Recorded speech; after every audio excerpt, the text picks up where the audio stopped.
Olá, gente boa. Bom estar de volta com vocês. Bom, semana passada estava numa gripe muito forte, a parte inicial dela. E não tinha a menor condição, nem de aspecto, nem de voz, nem de vontade de estar com outras pessoas.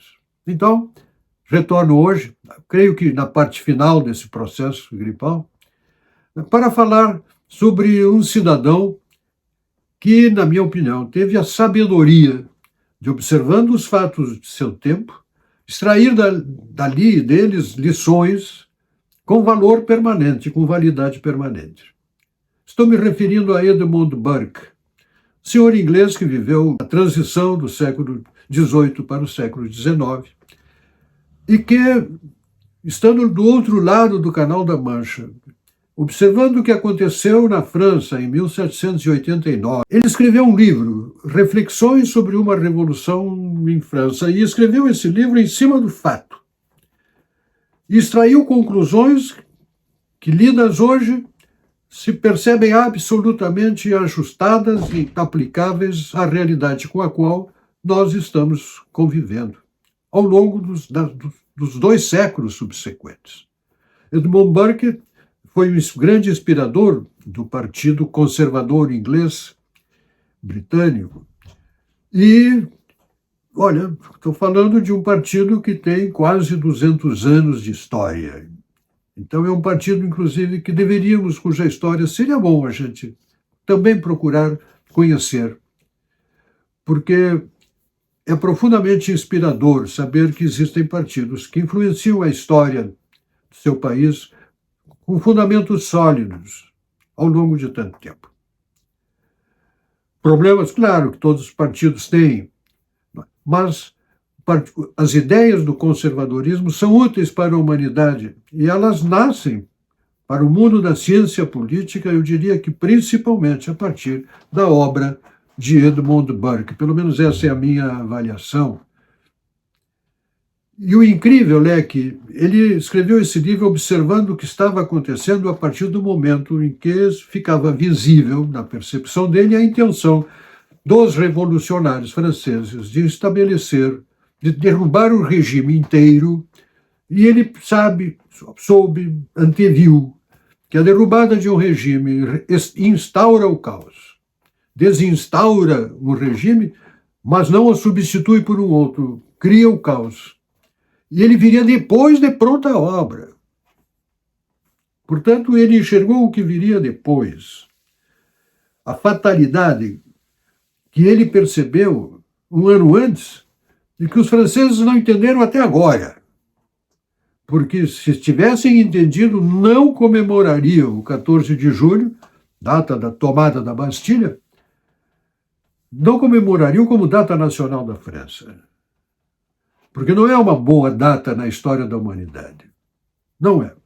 E olha, repito, seria depois disso, quase 2 anos depois disso, que a Place de la Concorde seria lavada com sangue. E o sangue seria derramado por toda a França, na sequência do processo revolucionário francês. Maluco. Coisa de doido. Mais de um século depois, nascia ali estava o berço das revoluções sangrentas. Mais de um século depois, durante a Revolução Russa, em São Petersburgo, os comunistas vitoriosos na Rússia cantavam a Marselhesa, comemorando a vitória do comunismo. Pergunto, ficaram felizes, derrubando a ordem? Daquela maneira, ficou melhor depois com o comunismo instaurado?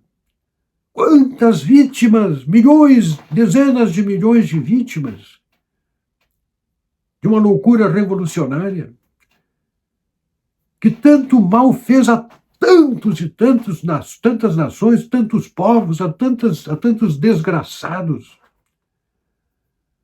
construindo um cadastro mundial das tragédias políticas na China e depois se espalhando em Cuba e na Venezuela e na América Latina e ensaios revolucionários comunistas everywhere, por toda parte.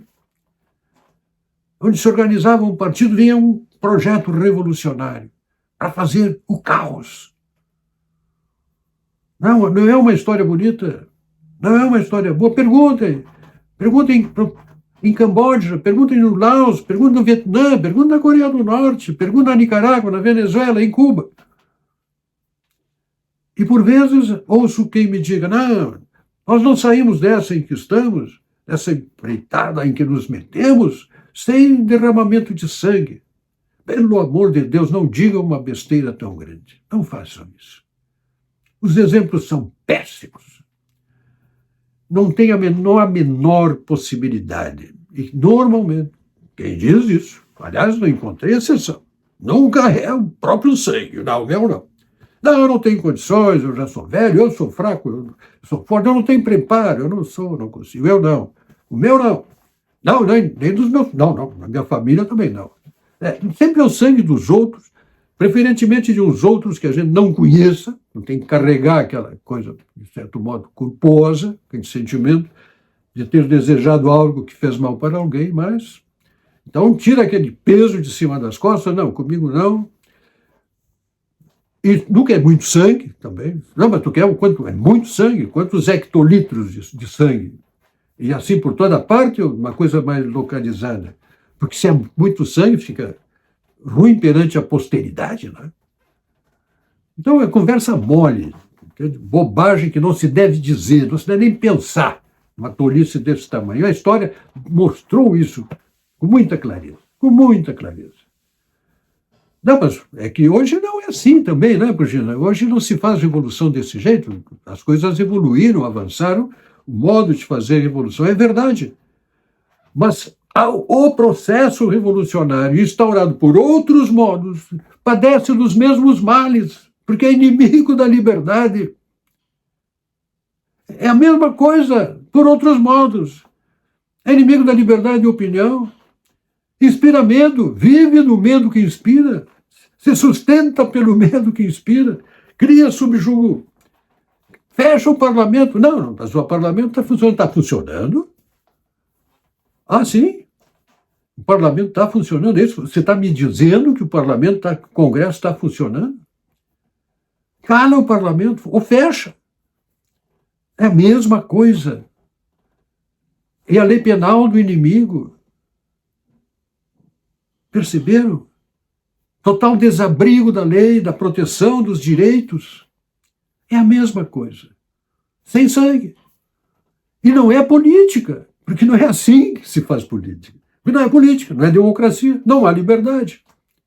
O processo é revolucionário.